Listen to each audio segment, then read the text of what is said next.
let's make sure we're really sharp. Oh, where's your friend from LA? Oh, where is he? I thought you were gonna bring him. Oh no, for hanging after. Oh, so Yeah. he's gonna like find it. He's gonna find us. Yeah, I'll let him know where we are. I thought you were gonna bring him, and he's gonna have to sit in on this. Oh no.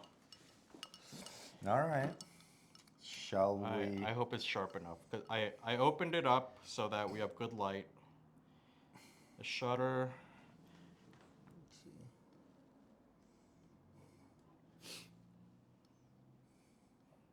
I'm not even sure what this means actually. But I'll just crank it up to the brightest. We're at 24. You like the framing of that? Mm-hmm. Okay.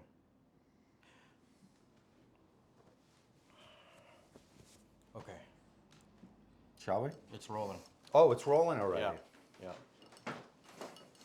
And we do have. Okay.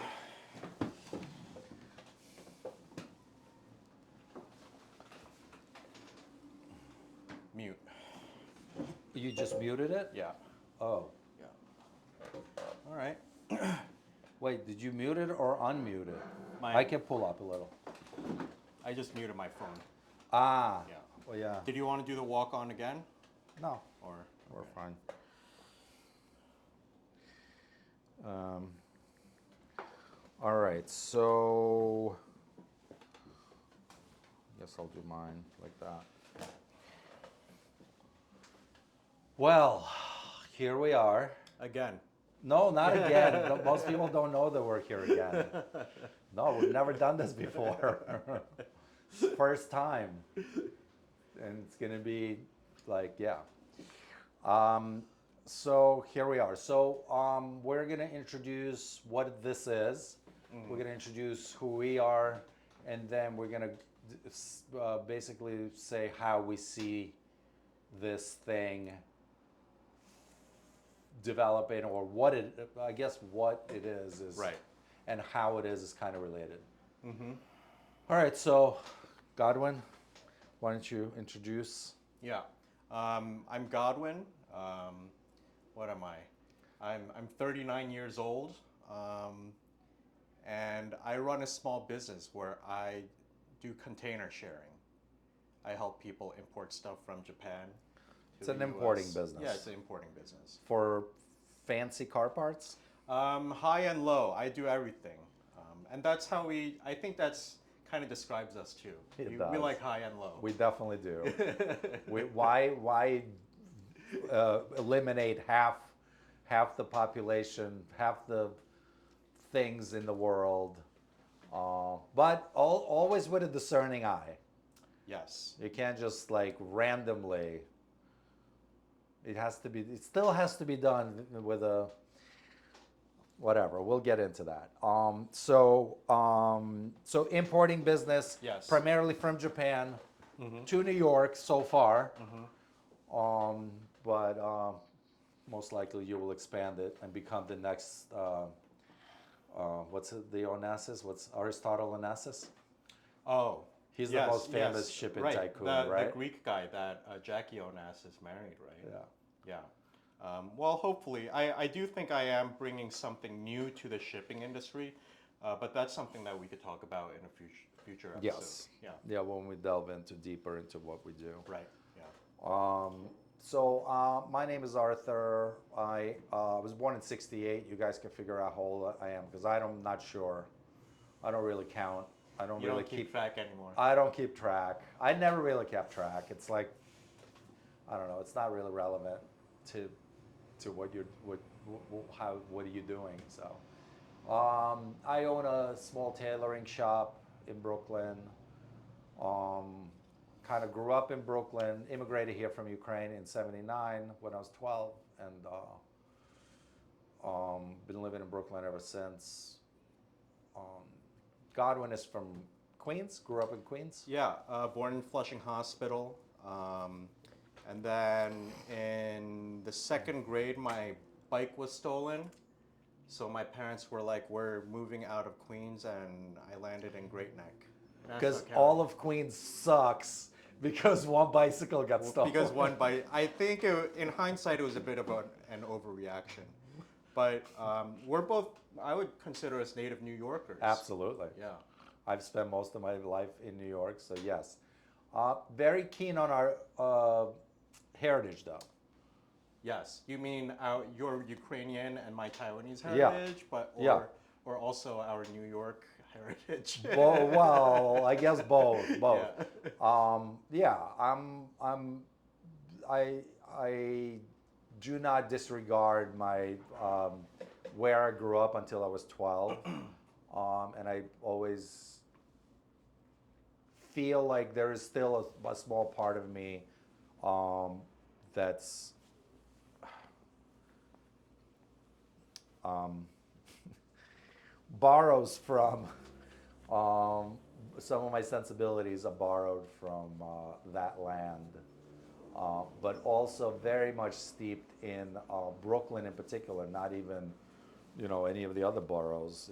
It's Brooklyn, and yeah, we love our heritages. I believe. Yes, we do. Um, Yeah. and like you were mentioning, you're from your parents are Taiwanese. You weren't born there. You were born, like you said, Flushing. Flushing Hospital. Yep. Hmm. So yeah, I was born abroad, but yeah, but we've spent about the same amount of time in New York because you're 10, but whatever and change, Yeah. a little bit younger than me. Anyway, that's who we are. But also to a little bit deeper than that, that's work, and it doesn't, there's parts of us that you can glean from what we do and um, sort of describes who we are as humans. But to go a little deeper than that, I always describe myself as an aesthete. Yeah. Would you Describe you as an aesthete? No, would you describe yourself as an aesthete? I would. I don't think because your work also has to do with aesthetics. I think you're deeper in that world. So I feel like mine is not as quite as yours, but I do look for beauty in everyday life. I do look for beauty in my hobbies. And so in that sense, yes, I would consider myself one. Yeah, and for you, since your job does not take you there on an everyday basis, it's even more of a I have to go out of my way exactly, a little more. which Yeah. makes you even Yeah. more of a your commitment is even stronger. So I thought you were gonna say I'm a dilettante.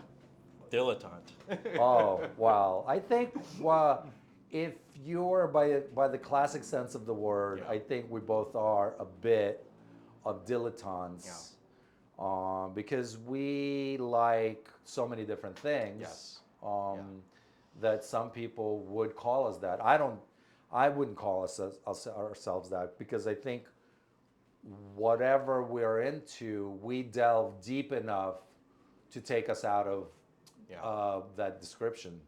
Yeah. We're not just, if we're going to talk about cars, we don't just buy classic cars and have mechanics work on them. We like to get our hands dirty and get in there. Yeah.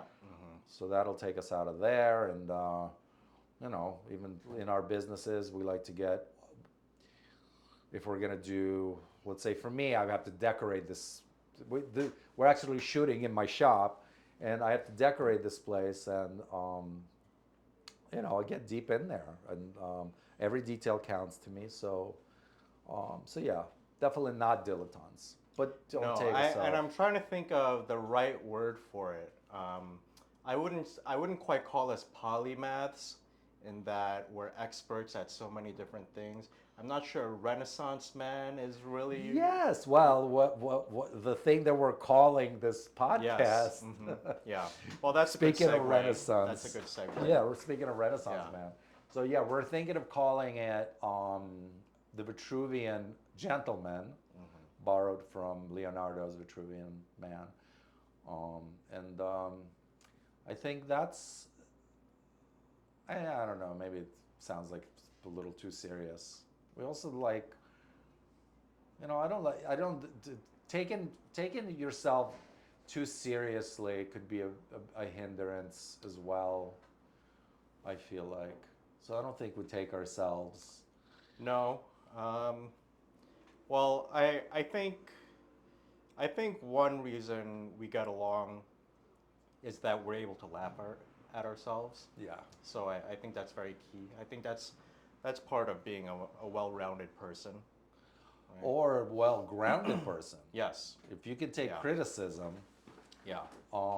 without getting upset about it, it's that's actually a very important quality Well, to the Vitruvian Gentleman. right. Yeah. Well, so what about the Vitruvian man leapt out to you that made you feel like, hey, this might be a good title for this series of conversations? It's he depicted what ideal proportions in that. Is that Yeah. his idea? Mm-hmm. I would consider myself an idealist. So I look for ideal. I since we turned ourselves aesthetes, it's beauty that I look for, and idealism is kind of goes hand in hand with beauty. Yeah. Yeah. It's the ultimate of whatever thing you're looking at. It's Yeah. kind of, at least that's my description of it. It's the you're looking for the the best version of whatever it is, whether it's a Yeah. chair, a car, or a ring, or a um, so so yeah, it was idealism. Yeah. There's a little bit of aesthetics there. What about you? Well, I really like the circle that he is found in. Yeah. I feel like that kind of is a metaphor to being well-rounded. So we were talking about us being aesthetes, but I don't think we are just focused on the beauty of single discrete objects. I feel like it's also kind of in service to having a beautiful life, a Absolutely. well-roundedness. Oh. It's not just beautiful clothing or beautiful cars, but All how divorced from each other, Right. living in a vacuum. Right, We're not like exactly. collectors Yeah. of these things where we put them on a shelf and worship them. Right. We're more, We have more range than that, I would like to say. Not to speak too highly of ourselves, but I think we have a sense of um, a kind of holistic sense, so that we like it to be balanced as well. yeah. I just had a thought about we don't put it on a pedestal. Uh, yeah, we like to use we could sort of want to infuse every moment of our life with beauty. Right. So we try to derive it from wherever we are. If we find ourselves in the pits of hell, we'll still try to find something beautiful about it, um, and that'll make our day a little better. Yeah. Well, I think that's why we became friends, right? It was because I first came to your shop as a customer, and then we had a few conversations where we were like feeling each other out in terms of interest and everything, and then we found that we did have this similar sense of um, completionism in terms of being well-rounded. Yeah, Yeah. completionism. Someone did call me a completist. Oh. It's a term that describes. She called me that because um, when my wife and I were in Mexico, we were buying gifts for friends, and so my friend has this little girl, and I was buying. I wasn't gonna buy her some plastic toy that probably is gonna slowly poison her. Yeah. So we were in this market, and this woman was making these knit dolls, and they were in like different shapes. Like there was one that was a Frida Kahlo one. There was a dog. There was a seal. Anyway, I was like, I want all of them. Oh, okay. I couldn't choose. There weren't so many that I would be like coming back with like a bag this big of them. Right. Yeah. There were like a dozen, and most people would be like, just give me the Frida Kahlo one because that's popular. covers Yeah. the bases that you would want to cover. But I was like, no, because I don't know which one she's gonna like. I want to give her the, but I do like. This is a sidetrack, but I do like a complete set of something. Whatever is out there, if something, there's another thing in Mexico that we bought, and it's like tiny little woven figurines, and I bought the tiniest ones because I thought they were the most difficult to make, and I bought all the musicians that the person was selling. Yeah. Does this make any? Yeah. Does this ring a bell in your world? Yeah. Well, I think when I do work, I like to be a completionist in terms of I like to put out a final product that's perfect. But this is different. This is you're talking about completing projects, not letting them waver and sit there for God knows how long. Yeah. No, this is different. This is like In terms of collecting stuff. Yeah, this is some weirdo, like, it's like maybe I can't make up my mind of and I'll feel like, oh, I like this one more down the road. It's like, maybe it's indecisiveness. Yeah, in that sense, I think I'm a little more eclectic. There are too many. I really admire some people on Instagram who have like one complete look, right? And then they just stick to that, and their entire wardrobe is that. But I'm not quite that. That sounds boring as hell. Yeah. Well, the flip side is that they really refine it, right? So they could develop it to a level where they just really rock that one genre. But I'm not sure that's what you're really talking about. So we're talking about like a rockabilly guy who wears kind of like your turned up jeans. Right. It's got the hair. Right. The motorcycle. Yeah, exactly. And that's it. That's all they've got. You'll never see them in a khaki jacket. No. That would be forbidden. Correct. But I'm not much of a collector either. I would say, I'm kind of, eclectic. Yeah.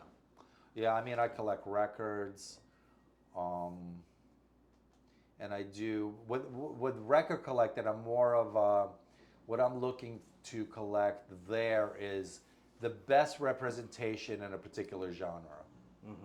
So if it's like, let's say it's a 50s rock thing, then it would have to be like Elvis, and there are some.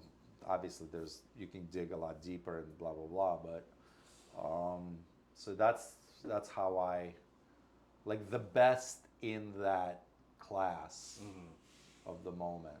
It's kind of, I don't know. I think we went off a little off track. Off track? Yeah. Where were we? What were we talking about?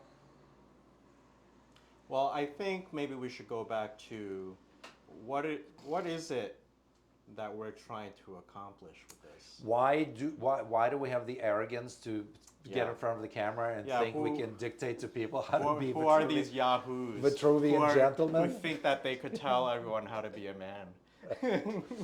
I think that was I think that is our initial motivation was that we've worked on this our whole lives to sort of formulate and live what a gentleman should be.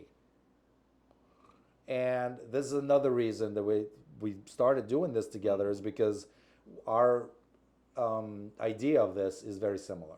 Yeah. And so. And what's that? Yeah. Why you want to?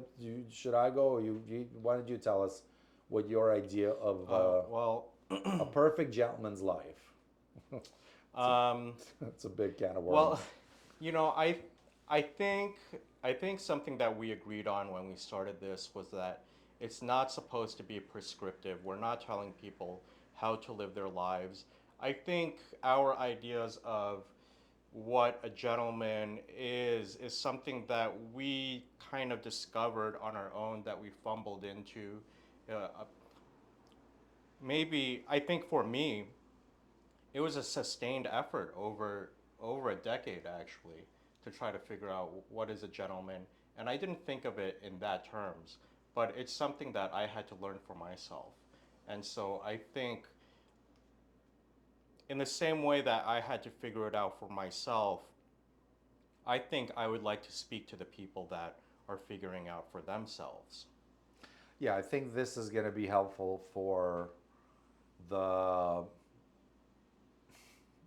the first graders in this endeavor, the ones who are just starting out and sort of fumbling through, and maybe that's why we. One of the reasons is that because we wish, because God knows, I didn't have Yeah. too many heroes to Right. show me the way, Yeah.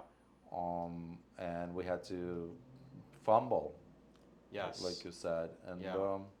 slowly but surely, you do finally. One day you wake up and you're like, "Oh, I am here. I'm actually, I feel like I've arrived." Mhm.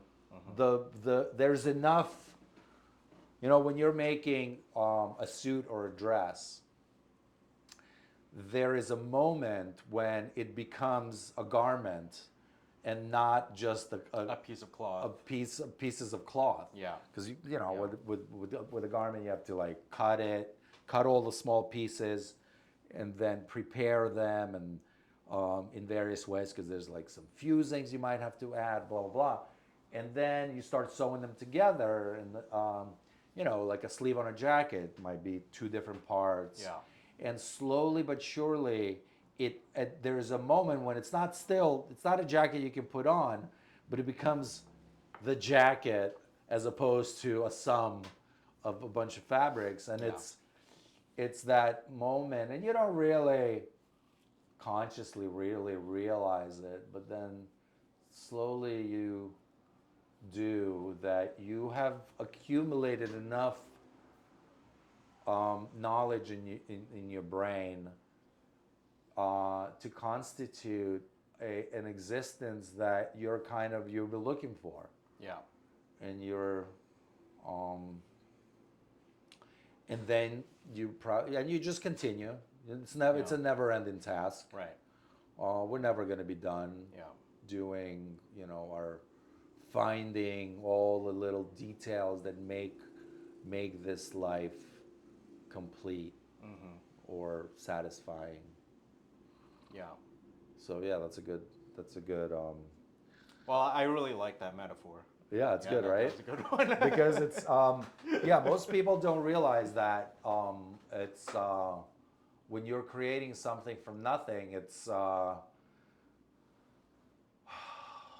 it could be a daunting task. You're like, oh my God, I got to do all this, all that. But Yeah. at some point, if you're persistent, you'll arrive at this place where you're like, oh my God, here it Wow, is. look how far I've come. Yeah, Yeah.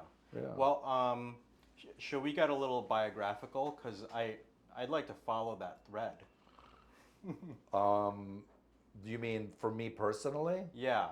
Yeah. Okay. What you can ask me questions about it. Okay. I'm curious as to like when did that shift begin to happen for you, in terms of, I mean, in order to kind of embark on this quest, you have to look around you and be like, hey, there's room for improvement. Was there a point that you felt that way? Um, well, a short answer to that question is when I didn't need anyone's approval Mm-hmm. as to what I'm going to wear or what I'm going to say, or I felt confident enough. I felt worldly enough where I didn't need anyone's approval anymore. I didn't need to look in a magazine and see what is the trend of the season Okay. to wear the pants just the right length Yeah. or whatever it is, or what is the cool music to listen to right now, or any of those things. So that's the short answer to that question. Yeah. Um, when you can finally stand on your own 2 feet and you're good. And at that time, were you thinking about what is it to be a gentleman or what is it to be a man? Or No. did that not come into your consciousness No, yet? for me, it was, I always knew that my personality was my biggest strength, my persona, my personality. Interesting. And it's the same, I think, hopefully it's the same for everyone else. Yeah. But maybe not. Maybe people are afraid of their personalities. You're going to go next, so we're going to find out. But I always thought that that is the only thing I had. Yeah. My Is your personality. my personality, my Yeah. unique take on things. Yeah. And so I searched for expression of my personality. And when you're young, you just don't know. You have to look at people who you admire, who are kind of like heroes, if you will, Yeah. or yeah, I would say heroes or people worth emulating, and you look at them and you. I knew I wouldn't want to like completely outright copy anyone. You know, I remember my biggest, as far as clothing was concerned, for a long time, my biggest. I'm gonna call this group of people heroes, people who you admire for various reasons, whether they're because of their outspokenness or their aesthetics or the music they make or whatever. So I'm gonna call them heroes, not gurus or guides. And for me, like the guys in the from the 50s, maybe 40s, 50s, 60s, the black guys in Harlem, there was a photographer that took photographs of those guys. Yeah. And they always looked, not only did they look cool, but they also looked very relaxed in it. Yeah. They didn't look self-conscious about it. Right. It didn't feel put on for them. Yeah, it was, and that was very important for me to achieve. And whenever it took a long time to feel that you achieved it because it's you're always. I always felt like I was less than the sum of the parts that I put together, and then one day it goes the other way, and you finally feel like you've gotten to a place where you can put on, like we can literally put two people in the same exact clothes Right. next to each other, Yeah. and I will look like I'm comfortable in those clothes, and the other person Yeah. will look like it's a costume for them, Yeah. and they will not feel like they're wearing the clothes are wearing them. Right. Did I answer the question? I think so. So now you go. What Yeah. where did you ever have you arrived at this comfort zone of because Well, you're younger than me, so you yeah, could potentially still by have a few years. a Yeah. bit to go. Not that many years. Well, you know, I think this is actually something I never talked to you about, but my, I actually took this question head on in terms of what do you think it means to be a man, or how do you make a man out of yourself?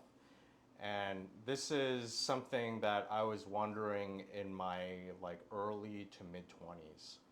And it actually came as a result of me having this crush on this girl.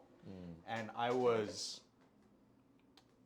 I didn't have a lot of self-confidence at that time, and I found myself like trying to approach her, but then it failed, and then I would try again, and then um, because I was so in my own head that it wouldn't succeed, or I wasn't able to do it confidently. What do you mean you were in your head? You thought that it would fail is like one of those things like Yeah, you're yeah. like you didn't have the confidence to say, well, there's no reason why she's going to say no to me. You were like thinking Well, up reasons that she is going to say no to you. well, so to elaborate, then there were times it was just like back and forth process where like at times she liked me, at times she didn't. But anyway, I kind of took a step back from that whole situation, and I looked at myself and I felt that I was in a pretty, I would say, rudderless or kind of pathetic, to be honest, position. Ah, Yeah. okay. And so at that point, I was like, all right, this is not the type of person that I want to be. Oh, Yeah. was it that, or was it this is not the type of person a woman would immediately say yes to? Well, I really like that question. So then I went about this in my own way, which was I also did not feel like I had many role models around me.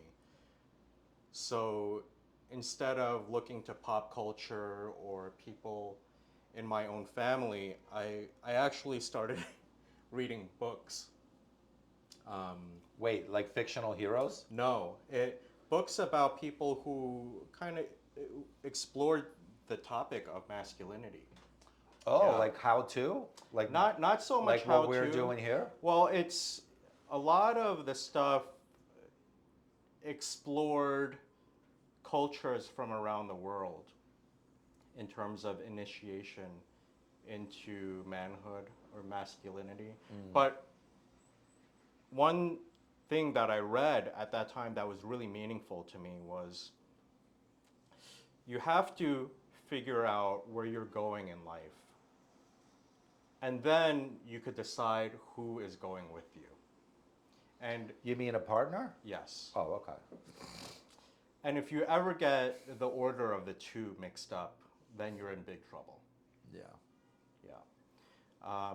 So that answers the point that you made before about it's not about figuring out what kind of man can I become in order to attract women. So It's not. it's not. You were doing it for yourself. Right. Okay. Exactly. Yeah. Well, that's the right way to go, of course. Right. Yeah. Because then, I mean, if you're, that's like in generally in life, if you're gonna conduct anything, if you're gonna like do things in life for other people, Right. once you, I mean, obviously, I'm married. Yeah. Obviously, now that I'm married and I have a lifelong partner, yes, of course, like most of the things that I do is for her. But that's because I've already gotten myself established as a man, if you will, and I've found a life partner, and now we can do that. But if you're like in the younger days and you're gonna start figuring out who to be, and Yeah. your impetus for that is gonna be, well, I just want to be the guy who is like who all the women flock to, Right. which is it's kind of It's kind of vacuous and well it puts your sense of direction in life in other people's hands. yeah. And you're doing that before you even really figure out who you are. Yeah. Because if you're going to do anything for the length of a lifetime, it needs to accord with who you are. Yeah. So you can't figure that out until you do some deep diving. I Yeah. think. Yeah. And it's true, if you're gonna start getting other people in life involved in your life, Right. you really They have need to accept you as perhaps not as you are, but those fundamental things about you they need to be in alignment with. right. And if you're not sure about what those are, Right. then what are you showing them? You're Yeah. showing them like an empty vessel. Right. Um, all right. So is there? So you've. So how did you go about it? You went. Yeah. So so I started reading these books, and that idea was really central to what it was, what the direction that I went to, which was you have to figure out where you're going first. Everything else comes after that. And so at that time, I didn't really know what direction I wanted to go in my life. But what I've learned, or at least in hindsight, I think what I did right was that I took on as much responsibility as I could in order to find what those things were about myself that um, made me special, I would say. Okay. Yeah, Now we're 'cause- getting right, what we were talking about. right, yeah, because it doesn't happen in your room, navel gazing. I think it happens through the interaction with the world. It reveals itself. Your strengths and So weaknesses. at some point you did realize that it was you were looking for your specialness, Yeah, yeah. and you knew that that was an important. You knew that that was the key. Well, that's how everyone makes their contribution, right? You don't make your contribution to society or humanity through what is popular at the time. It's well, what do you have uniquely to offer that no one else can offer? Yeah. Good. So we're on the same page. We did. So we knew that part of being a well-rounded or a complete gentleman was finding out what it is, your uniqueness, and developing that uniqueness. Yeah. And then finding uses for that uniqueness. So I think it's kind of interesting the difference between our personalities is that you kind of started there. You said that my greatest contribution is my personality, and I kind of came from the opposite end where I was like, well, what is my great contribution? I didn't start you wanted, with yeah, you wanted a, you wanted like a, is it a, not a, you wanted like a deed yeah. that was gonna make you a worthwhile person, member of society. Kind of, kind of. I was still in search. I was still in search. Right, but Yeah. you didn't realize, you thought it was in a deed, in the deeds that it Deeds lies? or, well, not a discrete deed, but what is my offer? What is my offer? Okay, but that it's make sense to still, you? yeah, it's still like, are you gonna invent penicillin? Right. Are you gonna, you know, go to the moon? Right. So it's a deed. So it wasn't. Yeah, for me, it wasn't. It was embodied by you. For you, it was embodied by Yeah, you. for me, it was. Yeah, it was the personality. I knew that it's in there. It's inside me already, Yeah. and I needed to dig it out. I needed to like sort of like, you know, take away all the extra marble to create the statue. That I think that's how Michelangelo described his work. Yeah. Is that he's like, the people are like, how did you do that? And he's like, oh, it's easy. You just take away all the things that don't belong there. Yeah. So it was all there to begin with. Yeah, You just had to take away the excess. yeah. Yeah. For me, it was what do I need to mold myself, or what do I need to cultivate out of myself to in order to make that contribution. So, And I think it's still an ongoing project for me, actually. so Is do that you think it's what's involved then? What is, are you like? Is it more like superior, like clean morality? Is it like great work ethic? Have you I come to the have you come to the realization that it is your personality and you have to just well, it does all stem from my personality and what somebody with my type of personality is able to do. You know, because other people with other personalities are not willing to take the same risks that I'm able to. They're not able to build. Let's say we're talking about my business right now. I don't see a payoff until, say, like 3 or 4 years into it.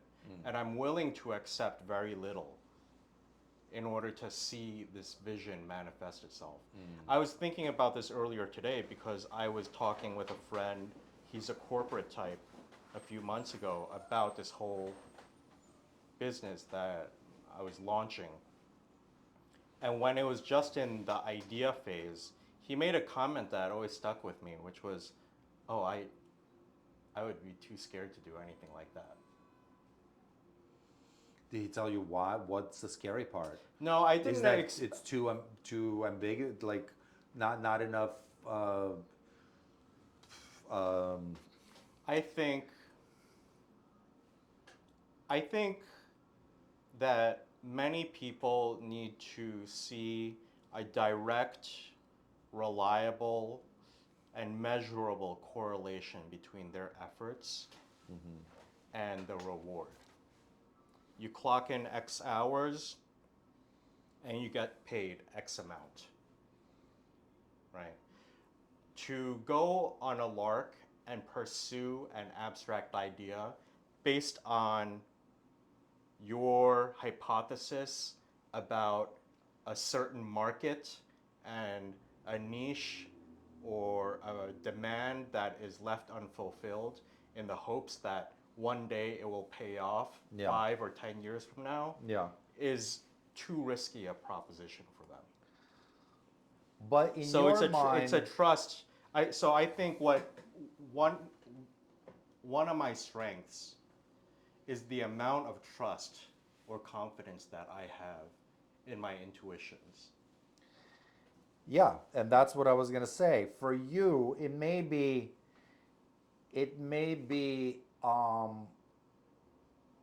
too ambiguous, if you will, for your friend to delve into this. Yeah. But if he had, you just believe, like for you, it's not that. For you, it's clear. Yeah, for me it's clear. In some ways, I actually think that the business that I'm pursuing is conservative. Right. Not big C conservative, but conservative in I terms get it, of, I get hey, it. it's pretty laid out. I think there's a real business case here. Right, and you're not like taking some insane risks. Yeah, it's not like I am a non-technical coder, you know, or I'm a non-technical coder jumping into the AI industry, you know, that's not me, you know. To me it's very cut and dry, like A plus B equals So maybe C. your friend is just not doesn't have the um, doesn't know anything about what you're doing, so it's a mystery to him. But maybe something. Well, I think it's also reflected in the types of professions that people choose. You know, I mean, an accountant has a certain type of personality profile, right? Yeah, yeah. People do Right. like to play it safe, Yeah. and yeah. I mean, my parents definitely wanted us to be doctors and doctors lawyers, and lawyers and engineers. engineers. Yeah. My dad was an engineer. Yeah. But yeah, both my brother and I wound up being artists. Mm-hmm. Okay, so is there more you want to add to? I think we could explore it in future episodes. Okay, Yeah. so what have we? We're going to cover what it is, who we are, and how we're going to go about describing. Um, I guess we can kind of get into the how, how we think we're going to be helpful. I mean, we have a lot of experience we've been at it for a while, and I think our experience will be helpful to people who are starting out, and even to parents who have young kids, how to help them Right. realize who they are. Particularly, I would think, because I'm thinking about who is our target audience really, and I don't think it's parents, all different types, all parents. I don't think it's all parents. I don't think it's all 20-somethings. I think it's people who realize that they don't quite fit the mold that everyone else uses, that works for everyone else. Because Yeah. you and I are both people who kind of had to figure things out for ourselves. And so I think that is the audience that's in my mind when we're having these conversations. Well, the audience is going to be people with our sort of temperaments and ambitions. So yeah, it's not going to be. This is not for everyone. No. The bulk of the population is obviously don't care about anything that we care about. No. And we don't care about what the bulk of the population cares about. Right. Imagine telling someone who wakes up in the morning and immediately goes on Instagram to see whatever the hell they want to see, whatever they're going to see there, and tell them that I'm not on Instagram Mm-hmm. and I still live a very fulfilled life. Yeah. Probably wouldn't, or someone who's like hell bent on following whatever is going on in the political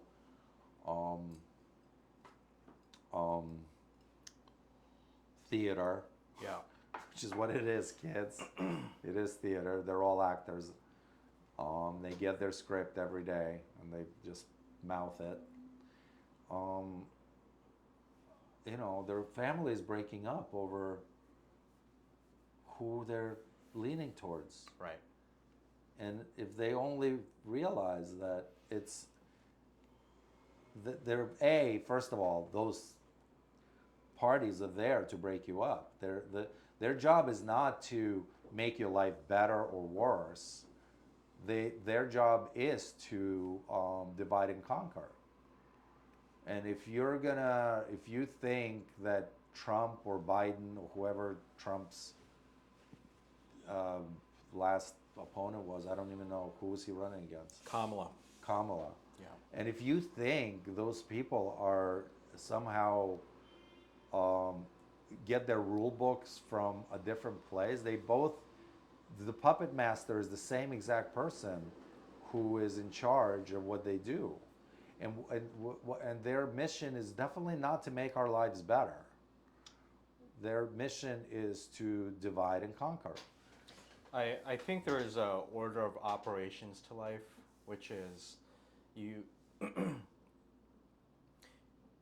if you really want to care about the world, which is what many people who do care about politics Think they're doing. Yeah. Well, yeah, we'll call it think they're doing. There is a locus of control in terms of your life. and the things that you have the most control over to you are nearer to you. So what's your relationship like with your family? What's your relationship like with your friends and your neighbors? And I think it builds from that. The circle extends out from that. Yeah. So um, it, in some ways I feel like politics is it, it it's kind of dangerously seductive in that it could be a placeholder for all the things that you should be taking care of in your life. Yeah. Well, they're like your knights in shining armor. Yeah. You know. You could project whatever it is you want Yeah. onto this. Oh, Yeah. if we vote this person in, all of a sudden the world is going to be a better place. Yeah. It's never a better place. I've Right. been in watching the political game in the United States for since Carter. It never changes. And this is so now we can actually start delving into like um, core lessons. And what I get out of this, one of the core lessons out of this is that um, do not rely on any knights in shining armor to fix your life. Yeah. It's you. It's you are the only one. Self-sufficiency is where it's at, and it's um, they're never. Start with the basics. Yeah, fix Start your with- own house. Yeah, fix your own house. Clean your own room, as Jordan Peterson Yeah, says. Start there. Right. So yeah, no knights in shining armor, and please don't try to tell people who is a better candidate or a worse candidate, because you have no idea how the political system works. Even the people who are in it don't know how it works. The puppet masters are too smart for them to reveal who they are and how they operate. They have like, it's a pyramid and the top only knows what's happening, and all the other tiers are just minions who, push the pencils and make things happen, and they don't know what the top tier is actually doing, and then the next tier doesn't know what, and the lower tiers don't know. So anyway, I think fix your own house, but also, I had some other thought about it. If you want to fix the world, this is just like kind of sidetracked, but voting with your money for the kind of world that you want to see is a great way if you really are interested in fixing the world. Because if you just go to the supermarket, there's like great example. There's people who are trying to ban straws. Yeah. The plastic straw. Banning the straw is Well, it's been banned here in New York. Well, Yeah. it's such a great crusade. Yeah. And then you go and you look at some of these people who are banning these straws, who are like, oh, we fixed the world. They're out there buying their iced coffee in cups that are 10 times the amount of plastic. Yeah. And then if you go and you look in their apartment, it's all disposable furniture that's going to be thrown out the next time they move. So really, so this goes back to looking at yourself and being honest with yourself, Yeah. right? I think that's what we'd like to focus on. Maybe not so much we don't want to be angry at the world either, but it's about how are we living our lives? Yeah, take care of the thing that you are actually can control. Yeah. Your life. Right. Don't go and buy disposable furniture. Don't go and buy if you really want to, not fill the ocean with plastic, don't buy those. Look at the packaging of all the what do they call that food? The processed food, the chips and the little bottles of water. I haven't bought a little bottle of water in ages. I mean, when I'm traveling in Europe, sometimes you have no choice. But even then, we try to get the big jugs, and we get one bottle, and we just refill that Refill it. bottle over and over. Yeah. But bring it all back down to yourself, Yeah. right? It's the one thing that you can control, and then expand it to your immediate family and your immediate circle of friends. Don't try to fix the world on the other side of the planet, or it's and I think I'm sure the first grade fixers are yelling in the back of the room and going, "Oh, but if we don't do this, no one else will." But hey, if you stop buying all these processed foods with all these plastic packages and all of that, guess what?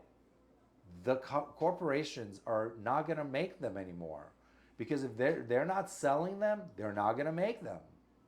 So start thinking about all of these little things um, that you can do in real time, in real life, not some hypothetical couch um, Armchair. armchair warriors and social warriors doing stuff on your canceling people, or thinking that you're going to fix something on your phone or on your computer. Sorry, I don't know why. I know we consciously spoke about, Goddard and I spoke about the fact that we're not going to delve into this kind of sort of stuff, but I think it'll be helpful for people to at least they'll know where we stand. Yeah. At least I don't, I want people to know where I stand, and I'm willing to take a stand on this. That I just focus on my immediate surroundings and try to make them as close to perfect as possible, and not contribute to the mess that's out there. Yeah. You got any sense on that? Um, As far as like, what is the individual? What if people are hell bent on like trying to fix the world out Yeah. there? Like, what is your take on that? Like, how do you Fixing fix the world? I mean, is that even an individual's job? No. I don't. When I was younger, I think I had the hubris to think that I could assist in the fixing Of course, we of all the did. world. Of course, we all did. Yeah. But as I've grown, I. It's because I've gone through some experiences where I thought I was fixing the world, and then I actually landed myself in situations where I actually made it worse. And so I think a sense of humility is is pretty healthy. So not to get too abstract, it's like, yeah, stick with the basics. Your family, your friends, your community. As you accumulate influence over the course of a lifetime, your locus of control can expand. Um, But it's not even about control. I think living by example. Just live a perfectly healthy, as clean of a life as possible. And the example, if people see that the people who pay attention will see, and they're like, oh, that's a good way to Yeah. go about it. yeah. But this, before we end, because I'm sure we're getting close to the end here, I think as a person, a lot of people, when we were talking about when we were fumbling, when we were 20 and whatever, Yeah. trying to figure out who we are, Yeah. I think here is a good time for us to sort of what now that I am in my mid 50s, I can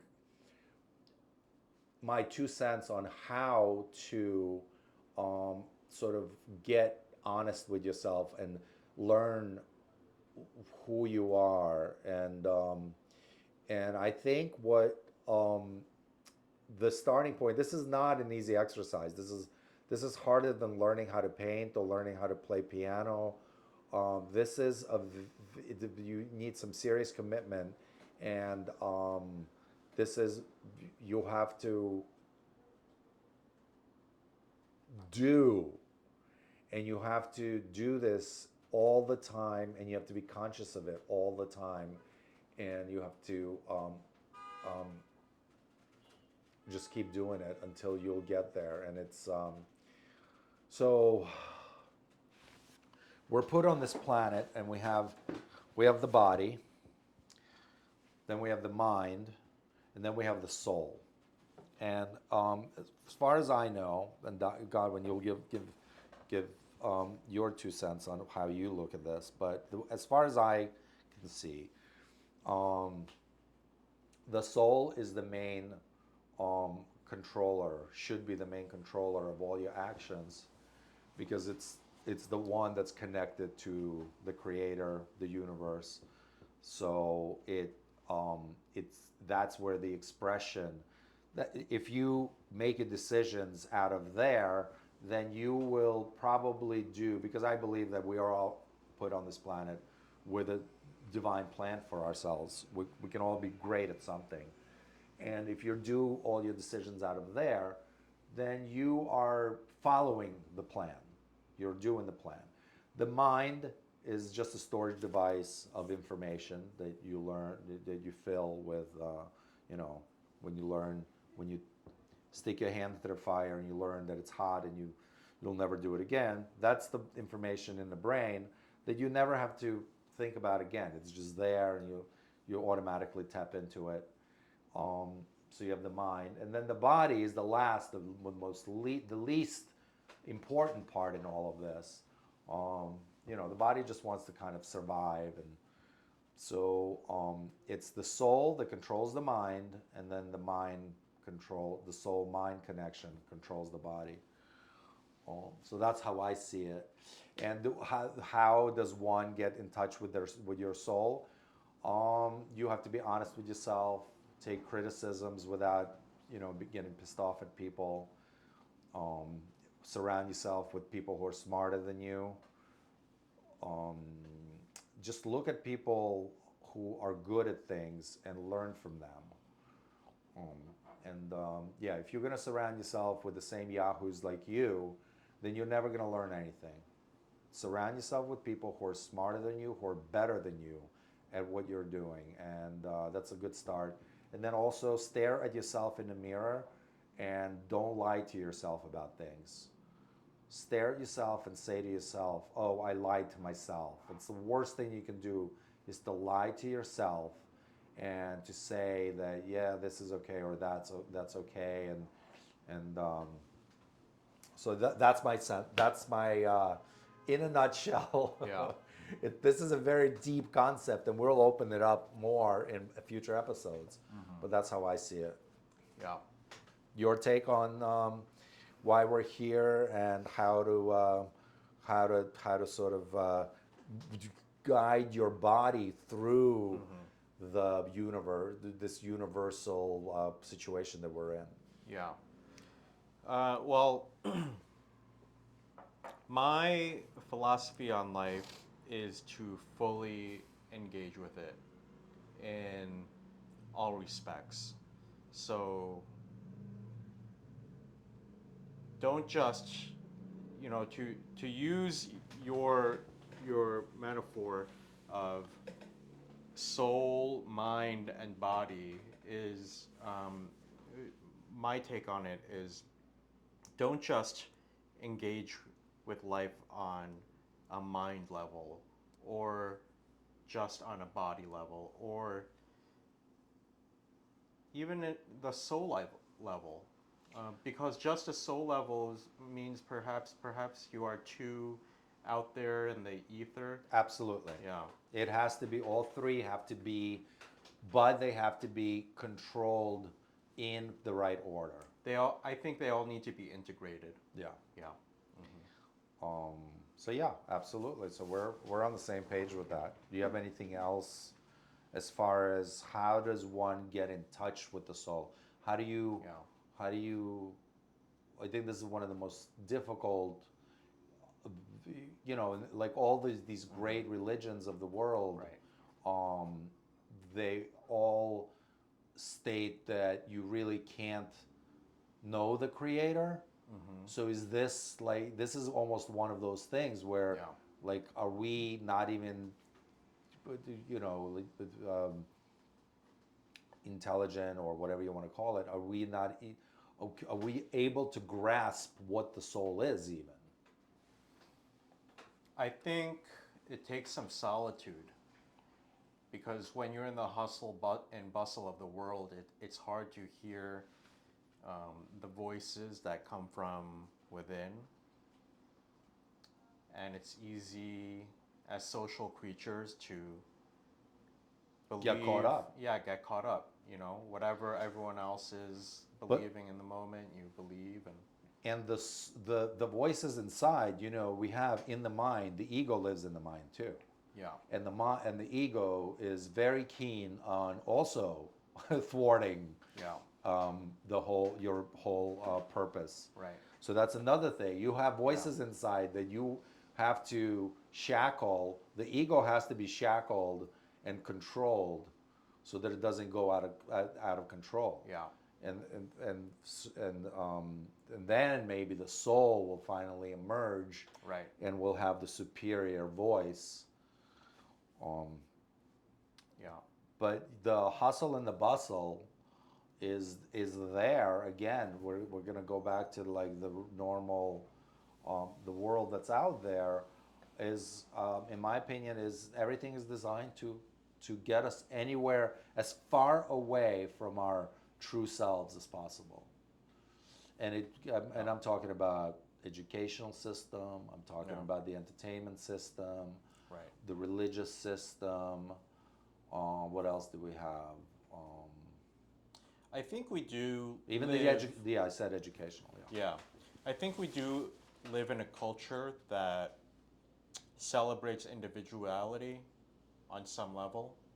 But once you hit these institutions, like our educational institutions, they do want you to be a straight A student and compliant and Team team to sit, player, yeah, to be a team player a and sit cog in in your the seat wheel. still, yeah. So I think there is something to be said of, yes, society, American society does like individuals, but we like individuals in their final form when they are making their contribution to society already, right?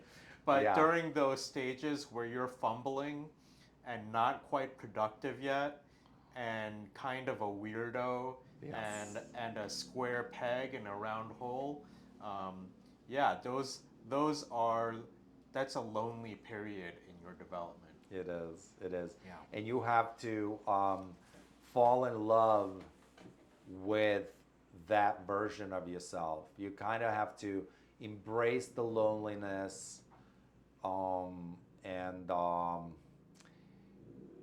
almost, I don't want to say celebrate it, but you have to appreciate it. You have to have a relationship with your loneliness. Yeah. Because A that's a good one. Like, right. Yeah. not, don't get depressed about it. Right. Um, Realize that it's a part of the course. Yeah. And what I was going to say is about, you know, America loves individuals. It likes individuals until they say things that people don't want to hear. Yeah. And then that individual is a pariah. Yeah. But then that's also how you get people who are your die-hard supporters. You know, Yes. it's polarizing that way. Yeah, and then you also, that's how you get your friends. Yes. Yeah. If you want to distill um, um, um, your friends into the real ones and the fake ones. And there's a good saying about this that, I forgot who said it, but it would probably be like someone like Orwell, or where it's, if you wanna find out just how much free speech you have, say something. Oh God, what does it say? It's something like, say, I don't know, say something that's the most unpopular thing at the moment. I mean, nowadays, if you want to see how much free speech you have, all you have to do is say, I'm a Trump supporter. Right. And then you'll see how much free speech we all have. Yeah. Yeah. So it say something that is unpopular, perhaps. Right. Or even worse, what would be worse than unpopular? But yeah, unpopular would be. So what do you think? Have we covered it? We should have a timer on how much. I think each episode should be an hour. An hour. Yeah. Yeah. Do you think? Yeah. We could run a timer in the future. Yeah. Yeah. Do we have anything else to add at this? At the end of this episode. Well, I think we set the groundwork in terms of, I think what it is that we're trying to do is to speak to younger versions of ourselves in a way, the misfits who need to find their own way in the world. Yeah. Their own way is the most important. Yeah. We're not trying to build copies of me and you. Right. Yeah. It's your own version of the best person you can be. And people who are interested in living a well-rounded, balanced, but more than balanced, I would say holistic life. Yeah. So what does holistic mean exactly? Something holistic is the opposite of compartmentalized. So, sort of like full? Integrated, yeah. Full, integrated, where the different domains of your life are integrated into a whole. Okay. Yeah. Yeah. Okay, that does make sense. Yeah. All right, I think we're good then. Yeah. Yeah, we'll be talking about fun stuff like fashion, cars. We're both into cars. We're both into clothes. We might have some guests. Absolutely, in the future. yeah. I'm looking forward to having women guests. Yeah. To give us their take on this sort of. I think it adds to the dynamic too, because we're two guys. Well, it's the thing about the two guys is that, we're hoping maybe by example, two women out there will get inspired and they'll do a version of this, but the women's side of the coin. Because God knows it's very different being a woman. Mm-hmm. Yeah. And trying to do the same thing. Mm-hmm. I'm sure they have very different creatures women are. Yes. I love the mystery after 50 some odd years of chasing women, and now that I have found one that I will spend the rest of my life with, there's still a freaking mystery. Yeah. Which I love. I love the mystery. If I were to figure it out tomorrow, I would be disappointed. I want the mystery. Yeah. I want the perpetual minor discovery, one little jigsaw puzzle a day to maybe one day to complete the picture, but I don't think it'll ever happen, and I don't really want it to. So, to the mystery of women. Cheers to that. All right.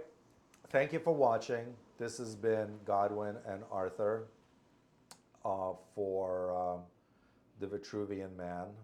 Please join us the next episode, which we will start shooting on a regular basis. Please make comments. We'll keep the comments open until people get vulgar. If you're going to get vulgar, we'll cancel you, obviously, because We're not interested in vulgarity. There's no room for that in a gentleman's or a gentlewoman's life. If you don't like anything that we say, we love constructive criticism, but if you're just gonna be belligerent about it, and we're not interested in that. Sorry, we're too old to have people tell us how to do this. We know how to do this. This is the way we're doing it. You're not gonna fix how we're gonna do this. But yeah, constructive criticism is always helpful, and we'll listen to it. Just don't be stupid. Thank you for watching. Till next time. All right.